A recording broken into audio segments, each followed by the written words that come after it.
இனிய வணக்கம்.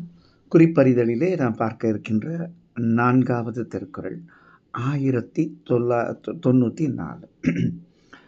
யான் நோக்கும் காலை நிலன் நோக்கும், நோக்காக்கால் தான் நோக்கி மெல்ல நகும் என்ற அருமையான குறட்பா. இந்த வள்ளுவர் இந்த மெல்லன்னு சொல்றதெல்லாம் பார்த்தீங்கன்னா, ரொம்ப ஒரு ஆழமான உணர்வுகள், ஒத்திசைவு உணர்வுகளுக்குத்தான் இந்த பதத்தை பயன்படுத்துகிறார். இந்த காதலிலே யான் நோக்கும் காலை, தலைவன் தலைவிய பார்க்குறான், காதலோடு பார்க்குறான். யான் நோக்கும் காலை, ஆனால் அவன் என்ன பண்ணுறா, இவனை நேரில் பார்க்காம வெக்கத்தில் அப்படியே தலை குனிறா. பார்க்கக்கூடாதுன்னு இல்லை, அந்த வெட்கம் பெண்ணுக்கே உரிய நான் இல்லையா, அது இயற்கை அழகு இல்லையா. அதனால் அந்த பார்வைக்கு தலை அப்படியே அடி கோழை பூ மாறி தலை அடை குனியுது. யான் நோக்கும் காலை நிலன் நோக்கும். ஆனால் இவன் பார்க்காத போது, தலைவன் பார்க்காத போது நோக்காக்கால் தான் நோக்கி மெல்ல நகும் என்று எழுதுகிறார். அது எப்படி நகுமா, இவன் பார்க்காத போது தலைவன் தலைவி அவனை அடையே தலை அடை தூக்கி அப்படி பார்க்கறது இல்லை, அந்த முருகு செய்கிறார். நகும் என்றால் இங்கு சிரித்தல் அல்ல, ஒரு சின்ன உதடுகள் விரிய ஒரு காதல் சிரிப்பு இல்லையா. அன்பெல்லாம் அந்த சிரிப்பினுள்ளே அடக்கி அந்த சிரிப்பையே காதல் பரிசாக தரக்கூடிய ஒரு ஒரு உன்மத்த நிலை என்று கூட சொல்லலாம்.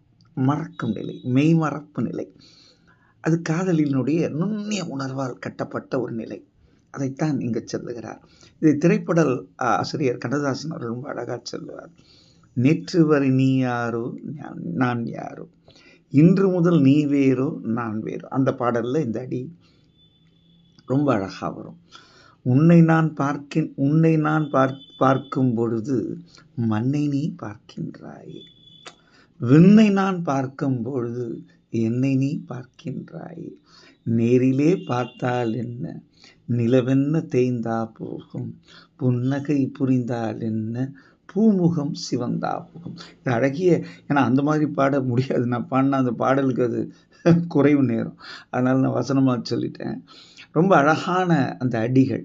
கண்ணதாசன் இது எடுத்து ஆண்டாரா அதெல்லாம் நான் சொல்ல வரல, ஏன்னா கவிஞன் என்பவன் கிரேட் மென் திங்க் அலைக், அதுபோல். ஆனால் எடுத்து ஆண்டிருக்கலாம், ஏன்னா அவர் கண்ணதாசன் எல்லா இலக்கியங்களையும் படித்தவர். அதை ரொம்ப அழகாக சொல்றார் பாருங்க. உன்னை நான் பார்க்கும் பொழுது மண்ணை நீ பார்க்கின்றாய், இது ஒரு தலைவன் அதான் சொல்றான். யான் நோக்கும் காலை நிலன் நோக்கும், நோக்காக்கால் நான் பார்க்காத பொழுது நீ என்னை மெல்ல பார்த்து ஒரு பூநகை புரிகின்றாய், அதுதான் இதுல வருது. அதே தான் அவனும் சொல்றான். விண்ணை நான் பார்க்கும் பொழுது என்னை நீ பார்க்கின்றாய், நேரிலே பார்த்தால் என்ன நிலவென்ன தேய்ந்தா போகும். முகத்தை நிலவா ஒப்பிடுறான், நிலவென்ன தேய்ந்தா போகும். இது கண்ணதாசன் பாட்டு.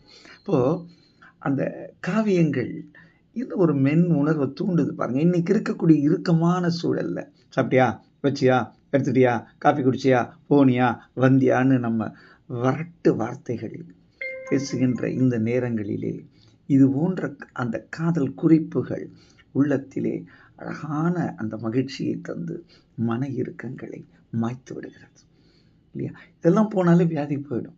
இன்னைக்கு நம்ம நிறைய உணர்வுகளை எல்லாம் அடக்கி வைத்து கொண்டு ஏதோ துறவி போல வாழ்ந்து கொண்டு நம்மை நாமே வற்றடித்து கொள்ளும் இந்த காலங்களிலே போன்ற இலக்கிய சுவைகளிலாவது நாம் ஆழ்ந்து நிற்க வேண்டும்.